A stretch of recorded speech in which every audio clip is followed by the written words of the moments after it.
Puji Tuhan, di pagi hari ini kita bisa bangun dengan tubuh yang sehat dan diberkati Tuhan, karena Tuhan baik. Mari kita berdoa mengawali semua kegiatan kita sepanjang hari ini. Bapa di surga, kami siap untuk mendengarkan firman Tuhan dan renungannya. Berkati kami semua agar kami bisa terima kebenaran firman Tuhan ini yang menguatkan kehidupan kami. Urapi hamba-Mu, urapi kami semua dalam nama Yesus. Haleluya. Amin. Puji Tuhan, kita akan membaca di 2 Samuel pasal 5 ayat yang ke 17. Kita akan membaca sampai ayat yang ke-19. 17 demikian firman Tuhan. Ketika didengar orang Filistin bahwa Daud telah diurapi menjadi raja atas Israel, maka majulah semua orang Filistin untuk menangkap Daud. Tetapi Daud mendengar hal itu, lalu ia pergi ke kubu pertahanan. Ketika orang Filistin itu datang dan memencar di lembah Refaim, bertanyalah Daud kepada Tuhan, apakah aku harus maju melawan orang Filistin itu? Akan kau serahkankah mereka ke dalam tanganku? Tuhan menjawab Daud, majulah, sebab aku pasti akan menyerahkan orang Filistin itu ke dalam tanganmu. Haleluya, puji Tuhan. Bapak, Ibu, Saudaraku yang kekasih di dalam Tuhan Yesus Kristus, pagi hari ini saya akan memberikan judul renungan kita, jangan gegabah. Nah, Bapak, Ibu, Saudaraku yang kekasih, dalam pembacaan firman Tuhan ini kita membaca bahwa Daud baru saja diurapi menjadi raja atas Israel. Nah, untuk menjadi seorang raja tidak mudah yang Daud hadapi, ya. Ketika dia diurapi oleh Samuel, ya, untuk menjadi raja, tidak mudah proses yang dia lalui. Ada banyak sekali rintangan, ada banyak sekali tantangan. Nah, pada waktu saatnya dia sudah dilantik menjadi raja atas orang Israel, orang Filistin mendengar hal itu dan mereka merencana untuk datang menangkap Daud, ya, menangkap Daud, ingin membunuh Raja Daud. Sehingga kalau kita membaca ayat-ayat firman Tuhan ini, ayat yang ke-18, ketika orang Filistin itu datang dan memencar di lembah Refidim. Jadi orang Filistin itu sudah datang di tempat di mana Raja Daud berada, ya. Semua tentara orang Filistin sudah mengepung Raja Daud. Tetapi Daud tidak gegabah dalam pengambilan keputusan, ya. Dia tidak gegabah. Apa yang dilakukan? Dia datang kepada Tuhan dan bertanya kepada Tuhan, ya. Apakah aku harus maju melawan orang Filistin? Seharusnya kalau dia seorang raja yang punya pasukan tentara yang kuat, yang mendampingi dia, tidak perlu dia bertanya kepada Tuhan, ya. Dia langsung menyerang orang Filistin karena mereka sudah maju, ya. Mereka sudah ada di Refaim, ya. Dan itu kesempatan Daud untuk bisa maju. Namun kita bisa lihat di sini kesabaran Daud begitu luar biasa, ya. Daud tidak gegabah dalam pengambilan keputusan. Dia datang kepada Tuhan dan dia bertanya kepada Tuhan. Sehingga kemenangan yang dia dapat bukan karena kekuatan, karena dia sebagai seorang raja, atau bukan karena banyaknya tentara, pasukan yang menyertai dia, tetapi kemenangan yang dia raih itu karena berkat Daud dekat dengan Tuhan, dan Tuhanlah yang memberikan kemenangan itu kepada Daud. Karena metode perang, cara perang itu diajarkan oleh Tuhan, ya.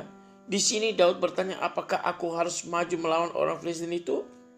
Ya, seharusnya Daud juga punya strategi perang yang begitu luar biasa. Dia sudah punya pengalaman.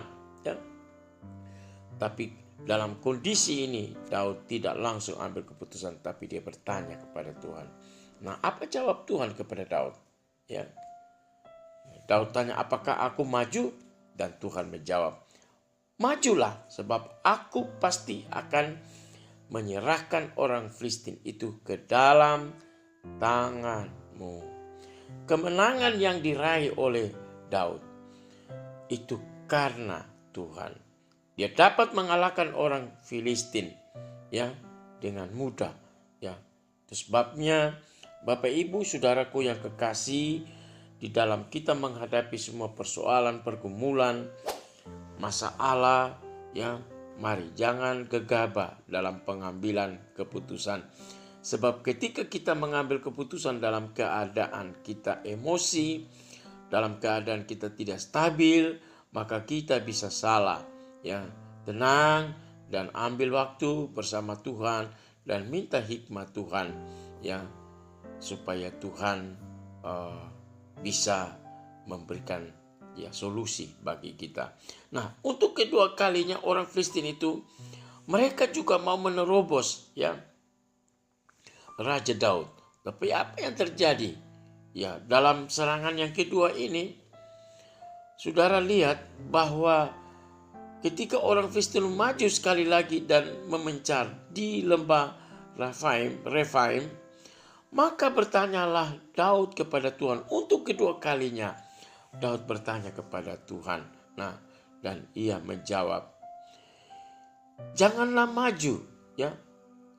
Jadi Tuhan, kalau yang pertama tadi Tuhan suruh Daud maju ya, tapi yang kedua ini Tuhan katakan kepada Daud, janganlah maju, tetapi buatlah gerakan lingkaran sampai ke belakang mereka, sehingga engkau dapat menyerang mereka dari jurusan pohon-pohon kertau.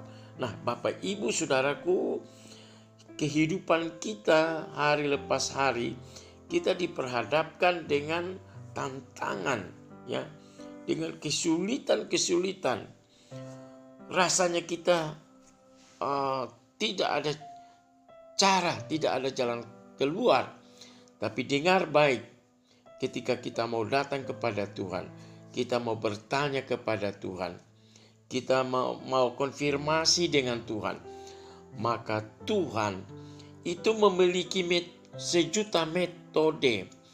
Tuhan itu memiliki sejuta cara bagaimana dia memberikan jalan keluar bagi kehidupan saudara dan saya. Ketika kita mau rendah hati, mau bertanya kepada Tuhan, maka Tuhan pasti akan memberikan ya metode dan cara itu. Kali ini Tuhan katakan kepada Daud, jangan maju, tapi buatlah gerakan lingkaran sampai ke belakang mereka, sehingga kau dapat menyerang mereka dari jurusan pohon-pohon kertau. Nah, saudaraku, apa yang dilakukan Raja Daud?